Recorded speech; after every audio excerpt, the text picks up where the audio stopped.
Can you guys believe that tomorrow is April 1st?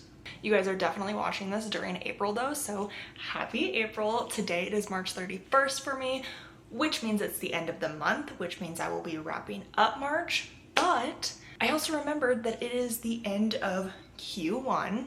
If you're in the business world, if you know, you know, or if you just exist in real life. It's the end of Q1, so I thought I would do a quarterly wrap up, kind of go over the books that I've read this year, what my 5 stars are, kind of what like my book stats are this year so far. What do you think? Okay, so before we get into the actual books for Q1 of 2025, I thought I would pop out my reading journal and go over just a couple of stats just so we know what we're getting ourselves into. I also think Fable has some really great and fun stats as well that we can go over. Okay, so this year so far I have read 20 total books. My average overall rating is a 4 stars, which I think is pretty good. And I also, not to flex, have a best streak of 89 days of reading. I have read every single day this year, and something about me is that I don't want to say OCD because that's overused. I definitely, you know, but I get into kind of a mood where like now that I've done it for 89 days, I think I'll freak out if I lose the streak. So like probably will be forcing myself to read every single day this year, so do not be surprised if at the end of the year is at 365 days. This is regardless of how much I read. If I'm reading a single page in a day, I'm tracking it. I'm tracking it on here because I'm reading, okay? I am a romance reader. That's what Fable is calling me. I've been reading about magical battles and riveting romances. Don't ever change. Your reading life seamlessly combines both passion and magic. I kind of love that. I have been reading a lot of romance this year, and that's probably due to February so far in Q1, you know, being with Valentine's Day, getting in the mood for that.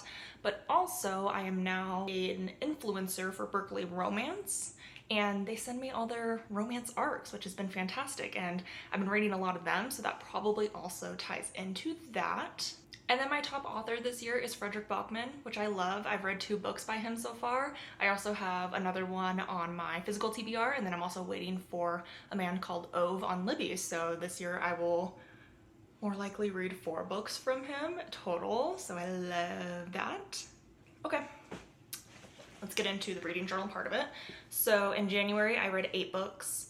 February I read 6 books, and in March I have read 7 books. Right now it is still technically at 6 books, but I have like a little less than 20% left of the Ministry of Time, and I will be finishing it today. 7 books total, which brings me to 20 total books. That's not 20. I'm only saying 20 because I haven't tracked Ministry of Time yet. So 21. That's even crazier. 21. So once I finish Ministry of Time, all of this is going to be inflated, guys. Can you believe that? I can't believe I didn't put 2 and 2 together. It'll be 21 books by the end of today. Kinda cool, kinda cool. Out of the 21 books, 7 of them have been arcs. 2 of them have been audiobooks that were also from Libby. And then 4 have been ebooks on my Kindle. 9 have been hardcover. 8 have been paperback. So those are some interesting stats to me because I used to be hell-bent die-hard paperback stan and nothing else, and I still love a paperback more than anything. But with new releases being only hardcovers, getting books sent to me on NetGalley and reading from my Kindle, I've become such a Kindle girly this year. Also, audiobooks I think are so fun and a great way to like consume the content without being like pressured into reading or like buying the book, and it's so easy through the Libby app just to get it through your library card. And then the arcs that I've been getting, oh, it's just what a great year so far of reading, right? Okay, those are my stats. Now let's kind of briefly go over each book that I read this year. I'll try to go in order of what I read them. Some of them I don't have the physical copy of because like I said, I read them on my Kindle. I got an arc of them on my Kindle or just got them from Libby, so I do not have them here, or they were audiobook as well. So okay, so we're gonna start it off with the first book that I finished in 2025, which was 1,000 Splendid Suns by Khaled Hosseini. And this book I did talk about in my January reading wrap up, so I won't spend too much time on January. However, this book was a beautifully written, tragic story of two women whose lives crossed paths at some point in Afghanistan during the war, during the Soviet invasion, Taliban, and post-Taliban times. Beautifully written, highly recommend, but please review trigger warnings before you read. It has very heavy topics throughout, but I ended up rating this a 5 stars. This is actually one of the 2 audiobooks that I did listen to as well. I had the physical copy, but I also was listening to it part-time, and I enjoyed both the experiences. Like, I loved reading it on paper, but also the audiobook narrator did a really great job narrating this book as well. So I recommend both of them depending on how you want to consume it. But that is A Thousand Splendid Suns, one of my 5-star reads this year, first 5-star read, and first book that I finished this year. The next book that I read in January was also a 5-star read, which was interesting because it is The Third Gilmore Girl, which is a memoir by Kelly Bishop. Now, if you've watched Gilmore Girls or heard of it, this is the grandma in Gilmore Girls, and I got this one for Christmas, so this is why I finished it second this year. And I wasn't going to rate it, but I just like was so obsessed with the writing and the story, and I thought that this was such a powerful, interesting story from a powerful woman in the industry, and I had no idea that her life was like this before Gilmore Girls. Like, I didn't really know anything about her besides that she was in Gilmore Girls and Dirty Dancing. And then last year, at the end of last year during fall, I watched Gilmore Girls for the first time, fell in love with her character Emily, and just had to pick this one up and read it. So I got it for Christmas, read it, and I did just end up giving it 5 stars. I don't really believe in rating biographies or like nonfiction books because I think it can be unfair, but I just loved it so much that I was like 5 stars. 5 stars, love it. That is The Third Gilmore Girl. The next book that I read, I do not have a physical copy of yet, but I did end up receiving the ARC for My Friends by Frederick Bachman, and this one was like an honorable mention so far this year. I did not rate it a 5 stars, however, I did rate it a 4.75, so super nitpicky, but I think I'm just like being a bad rater because I was comparing it too much to Beartown, and the Beartown trilogy is just the ultimate, like one of my most favorite series of all time, and I just can't like let go of that. And I know I should not be comparing books that like have nothing to do with the Beartown series to that just because it's the same author, but I just couldn't help it because it kind of had the same premise. It's about a group of friends over time, and you get dual timelines, so it's them when they're younger and then where they're at now. And I don't want to spoil it too much because it's such an intricately woven story, and there's so many little twists along the way that are so fun to read in real time that I don't want to spoil it.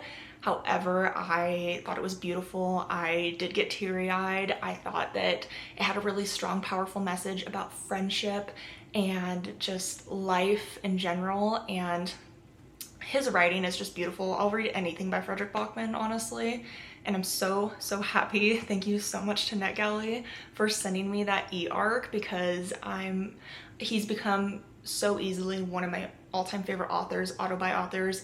I believe it will be released in May, and so I will be buying the physical copy, doing a reread, and annotating a lot of the quotes that I highlighted on my Kindle.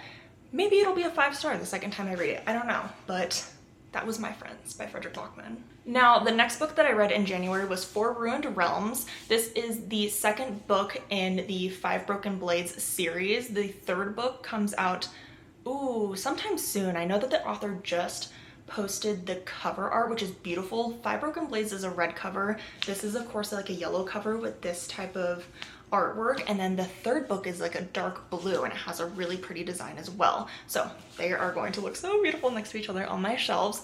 I also gave this book a 5 stars. I promise I don't give this many books 5 stars. I was just like really feeling myself in the books that I was reading in January for some reason, but I also give Five Broken Blades a 5 stars. You know, sitting on it, I don't actually know if it is a 5 stars, but it was just such an easy, fast read. It's about a heist. It has Korean mythology inspiration in it, and I just thought it was so fun, and I felt really connected to the characters. And like, the only thing that I'm kind of like, maybe I wouldn't give it a 5 stars is that every chapter did kind of end on a cliffhanger, and after so many times it does kind of get a little repetitive. So I'm like, I don't know, we'll see how the third book pans out, and then maybe it might change my mind. But in the moment when I read it and when I finished it, I was like, yeah, 5 stars. So that was my feeling in the moment. I could care less about other people's opinions, honestly, but for me, this was a 5-star for Ruined Realms by Mai Corland, and yeah, I recommend the series if you're interested in fantasy, heist, kind of gives Six of Crows. I will say Six of Crows I think is just a little more character, like I felt more connected to the characters in Six of Crows, but this is another really fun heist that I clearly enjoyed, so for Ruined Realms. The next book that I read is also an e-arc that I received. This has since been released and published. This was The Favorites by Lane Fargo. Now, I kind of had a lot of opinions about this book. I think I am in the minority when I say that I did not enjoy it as much as everyone else, but I would still recommend. I don't think the writing was horrible. I just didn't really enjoy the characters, which I know was kind of the point, and usually I do love characters that are flawed, but they just... I wrote a whole Goodreads review about it. If you would like to go check it out, I always put my Goodreads in the comments, or in the description, I mean. So go ahead and go read the Goodreads review. It does have spoilers in there, warning, but I just have a lot of feelings about it. I ended up rating it a 3.5 stars. Again, it's not bad writing. I actually thought it was really good writing, and I loved when she wrote about the ice skating aspect of it all. This book follows 2 characters from childhood to adulthood, and they are into ice dancing and figure skating to the point where they are competing to go to the Olympics. And it's really intense. There's a lot of drama.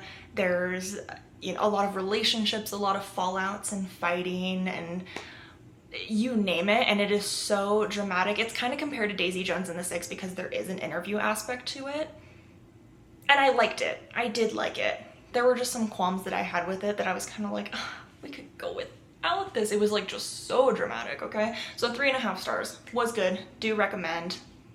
That was The Favorites. The next book that I read was The Help. Now, this book I also listened to on Libby, so this is the second audiobook that I listened to. Clearly also had the physical copy, but I went back and forth between listening to it and also reading it.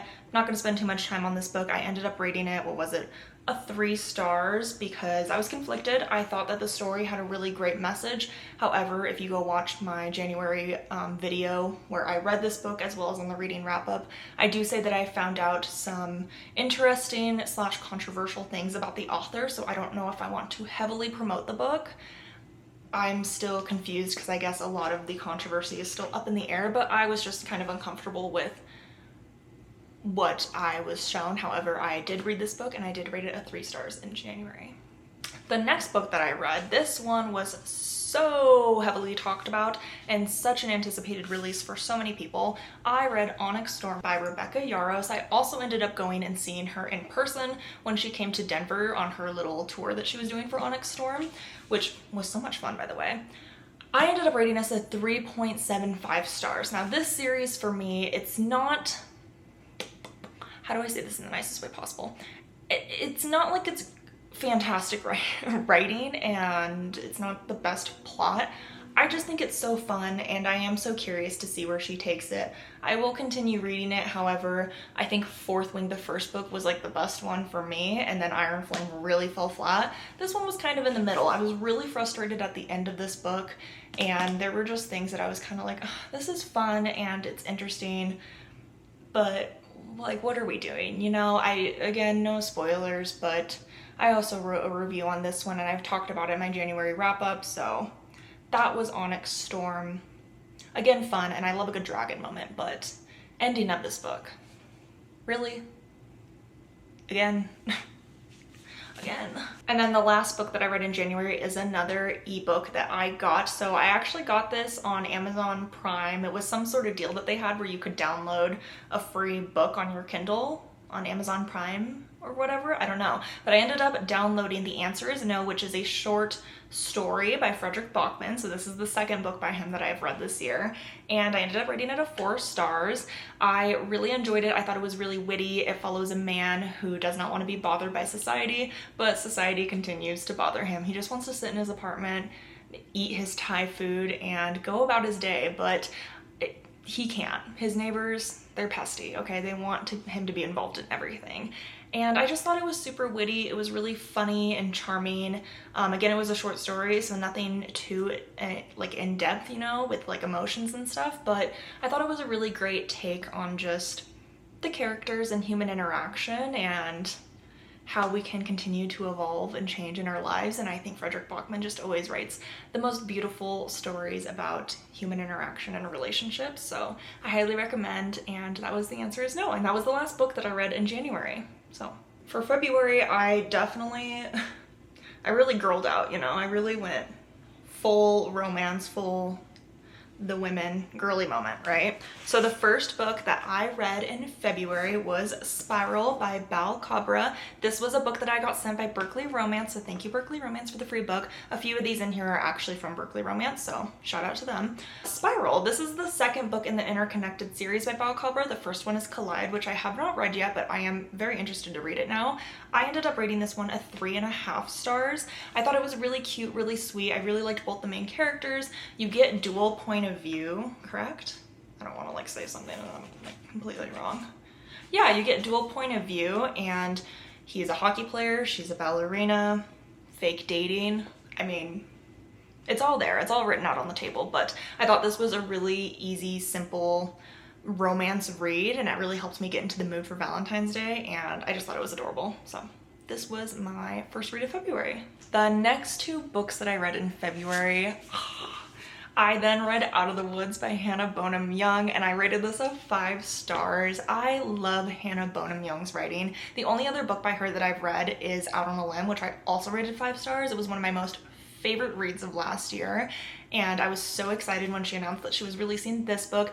These are the best friends to the main characters on Out on a Limb, but they have been married for a long time. They're high school sweethearts, so I just thought that the concept was so intriguing because I am also with my high school sweetheart, and it just talks about the struggles of wanting to continue loving them and supporting them and being with them, but also growing into a new person as you like enter adulthood. And you know, they don't have kids, but they really want to do and accomplish things on their own, especially our main female character, Sarah, and it can get complicated. And so it really dove into that. They go to like an outdoor retreat to help with like their marriage, and I thought that the side characters were also super funny and interesting, and I love this book. There are just so many good quotes, and I think personally I just connected so much with the main characters and their love story. So yeah, I ended up giving it a 5 stars. The next book I also gave a 5 stars, First Time Caller. Now, first of all, yes, the cover does help with the fact that I'm just obsessed with this cover. Can you see this? This is also from Berkeley Romance. Thank you so much, Berkeley Romance. I loved this book. This follows Aiden, who is a radio talk show host, and he has given up on love, but his talk show is about love and finding love and romance.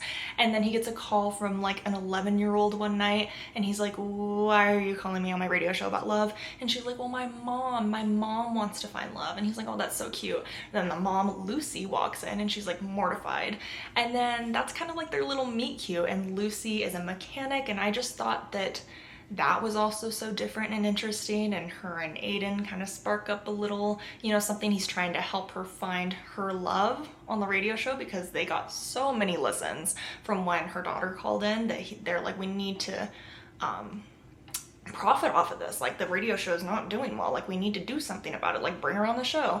But then they just form like the sweetest relationship, and I just thought it was such an interesting concept, and you really get little additional snippets of them together like on the talk show, and the side characters are so much fun. I also just really love BK Borison's writing. She also wrote the Love Light Farm series, which I really enjoyed, and she will be writing more in this Interconnected series with other side characters that I'm so excited to read about. This is loosely based on like a Sleepless in Seattle, you know, kind of inspired book, which I thought was fun.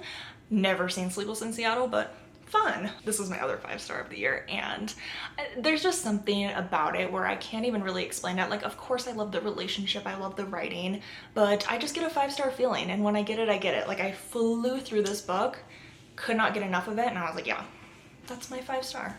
And that's how I felt. The next book, however, that I read was disappointing, to say the least. I then I didn't write it, oh my god.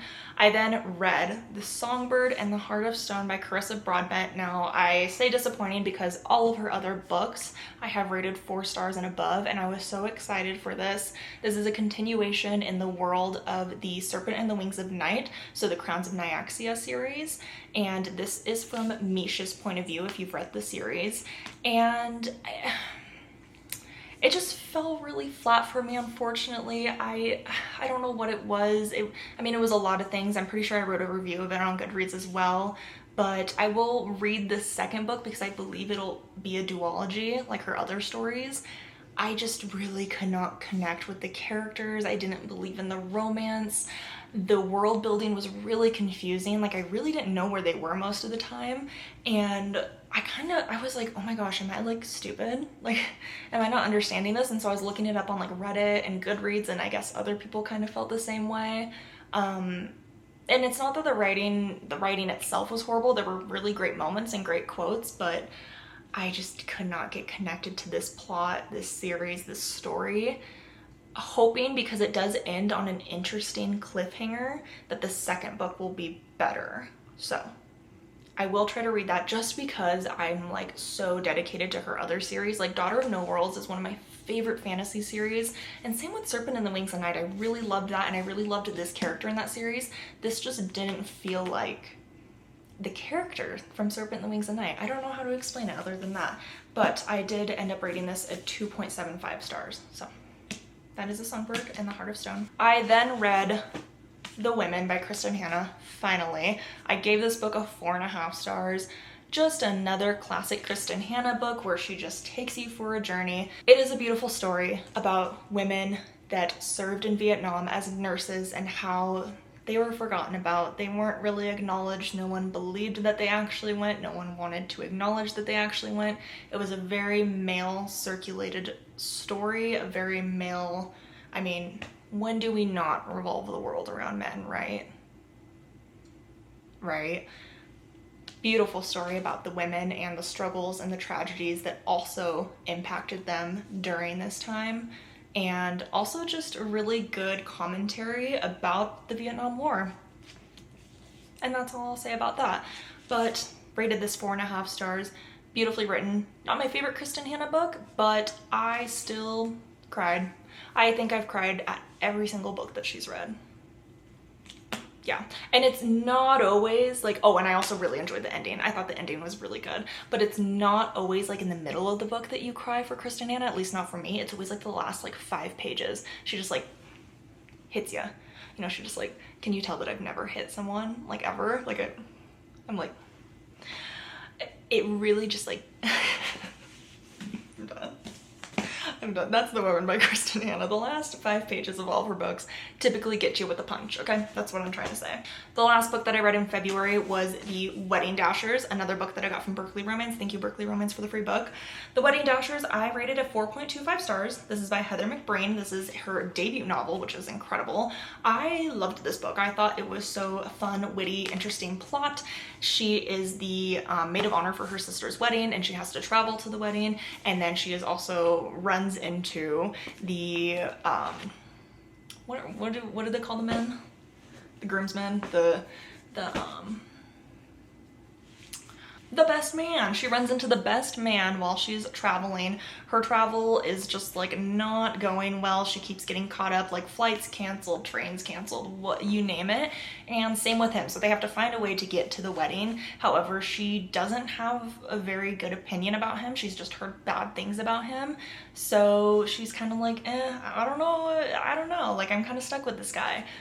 But they end up forming a really beautiful friendship, relationship, and I really enjoyed the ending of this book. I thought it was different, and I thought it showed really great character development and growth, and it really made me root for the main characters.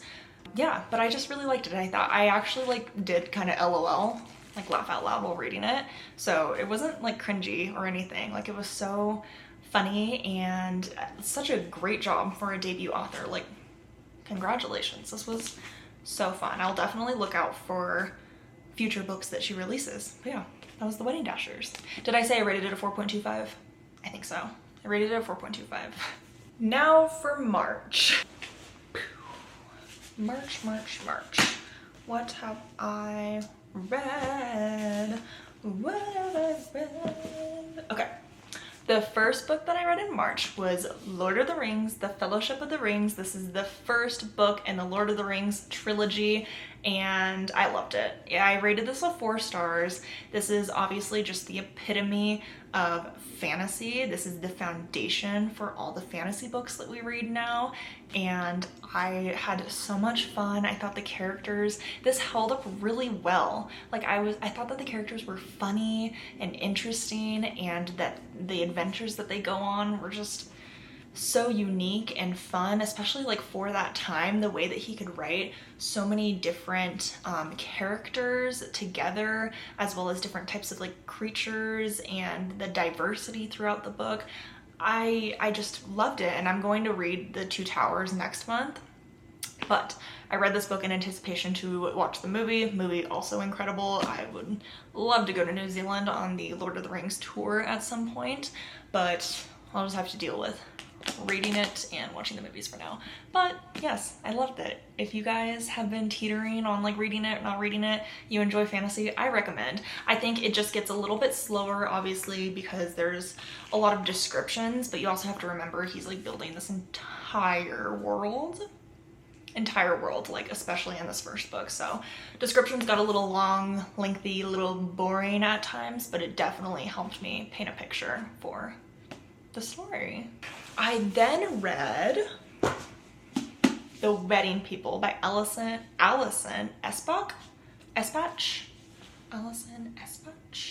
and I rated this one a 4.5 stars. I saw so many raving reviews about it, and I was like, oh, I wasn't really like thinking about picking that book up, but let's try it out. Because once I understood what the plot of this book was, I was very intrigued. So essentially, main character unfortunately has thoughts about ending her life. There just have been so many things that have happened in her life where she's just like, I'm not interested in being here anymore. So she goes to a resort type of what would you call it, like an inn, a hotel that she's always wanted to go to. She thinks it's gorgeous, and so she goes there with the intentions of ending her life. However, there is a wedding party there, and she technically was not supposed to be able to book a room, but she was. So she's the only person at the hotel that is not a part of the wedding party, and these people will not leave her alone, especially the bride, and she just gets so intertwined in their lives and becomes friends with them, and just has this week-long adventure with them while they like live out this wedding at the hotel. And I thought her story was so beautifully written. I thought the other characters were also so interesting and had a lot of growth and development, which I don't know, I just thought it was interesting because they were side characters that were a part of this wedding, this whole other story, and they all had some type of like growth and development that I thought was just beautiful to read about and see. You kind of get into the nitty-gritty of like what their problems are. You also kind of go back, so it's, I wouldn't say it's like technically dual timeline, but you do get to go back and see a little bit of the reasoning why she felt like, you know, she was ready to end her life, and you see all of the different things that led up to it, which I think also adds to it, of course.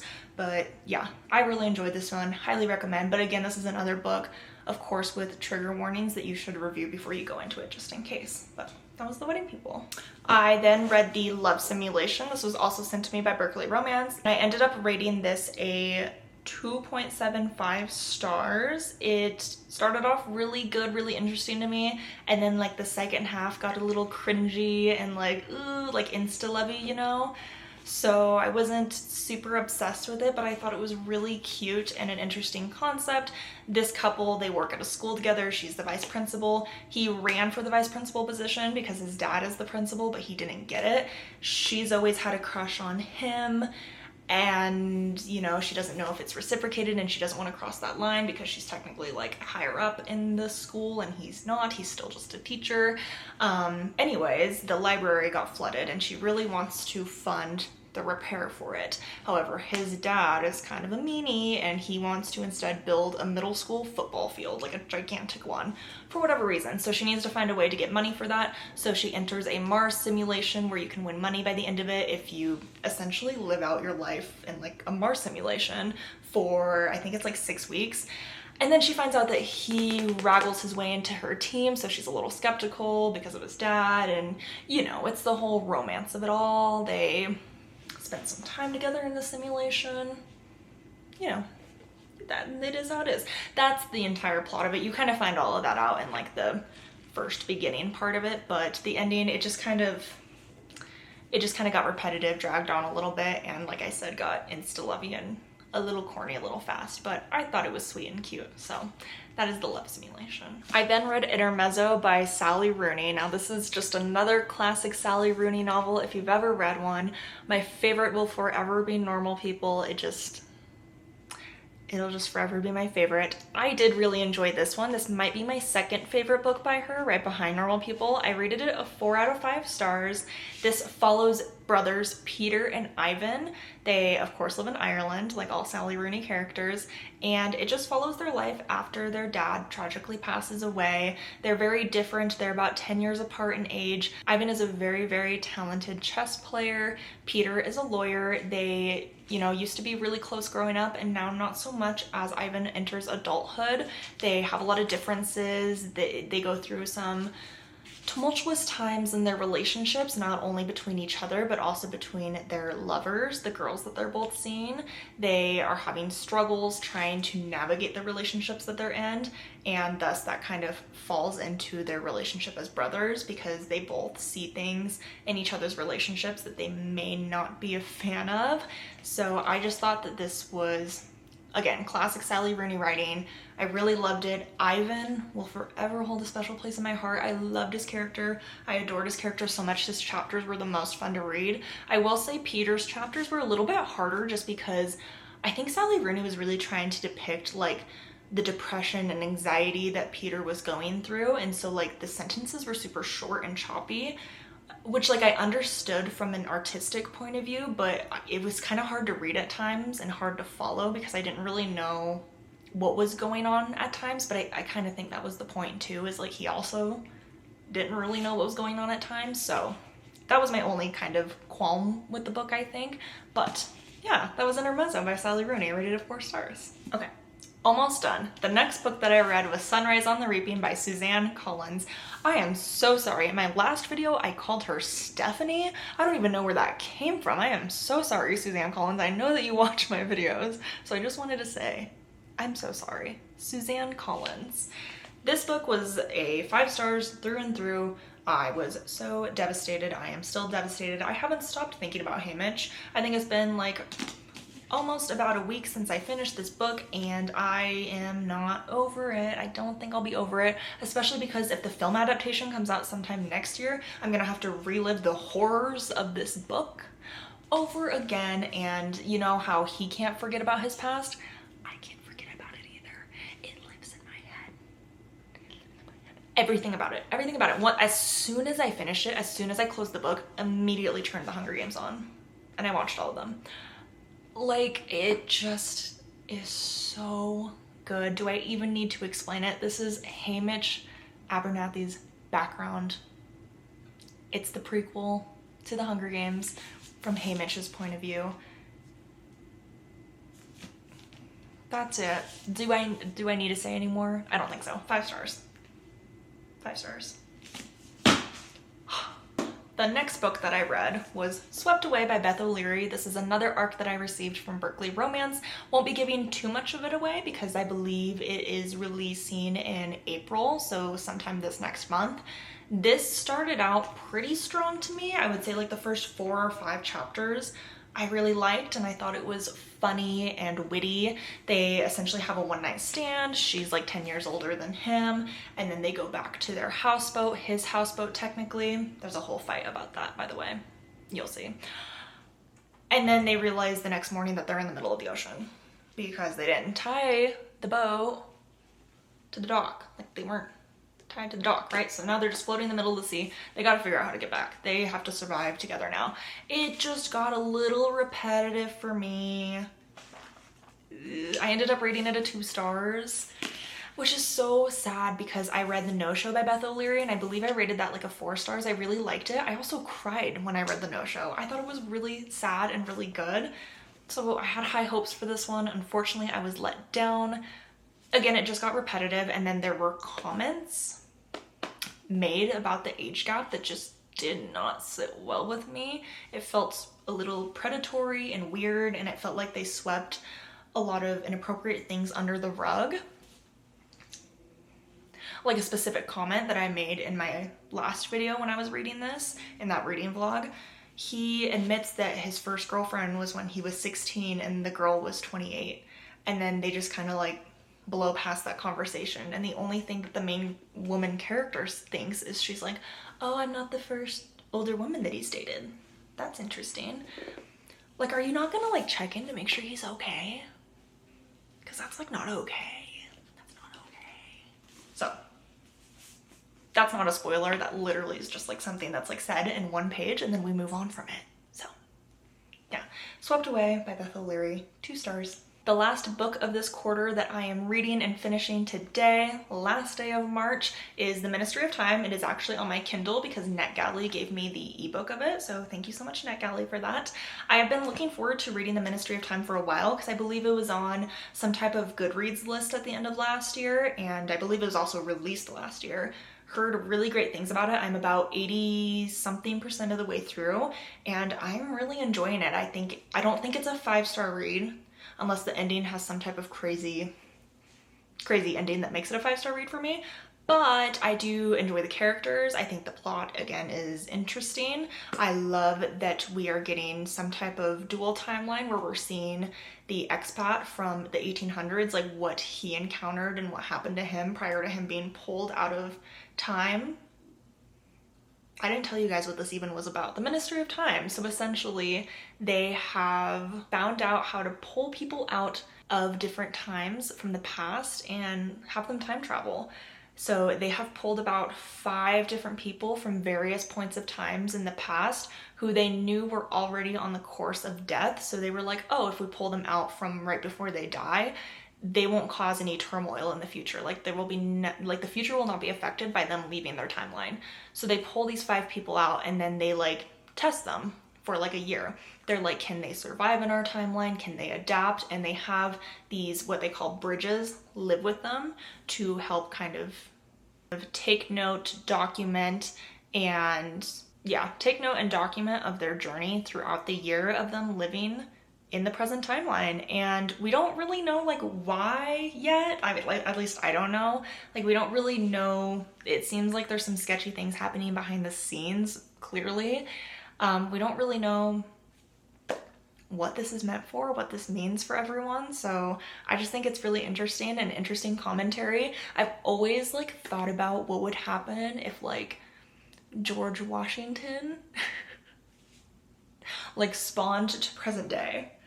Like, of course he would be like, huh? Like, what is all of this? Like, it's just interesting. Like, imagine if you spawned like 300 years into the future. It would be so different. It would be crazy. So I love it. I love it. I don't think it's gonna be a 5-star read, but we'll see. I'll keep you posted on my Bookstagram, which I'll have linked down in the comments, as well as my Goodreads.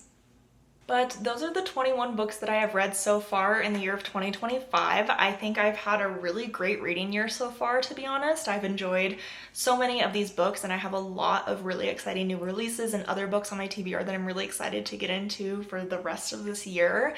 So yeah, comment down below. If you are still watching, comment down below what your favorite read has been so far of this year. I honestly can't decide. It might be either First Time Caller, Sunrise on the Reaping. Ooh, that's a hard one. I don't know. I don't know what my favorite book has been so far this year, but I've had a lot of really good ones, and I'm really, really grateful for that. And I'm so thankful and grateful again for Berkeley Romance and NetGalley for providing me so many wonderful arcs of these books. So thank you so much to them for providing me these free books that I get the chance to read. And yeah, thank you guys so much for watching this video. I hope you enjoyed, and I'll see you next time.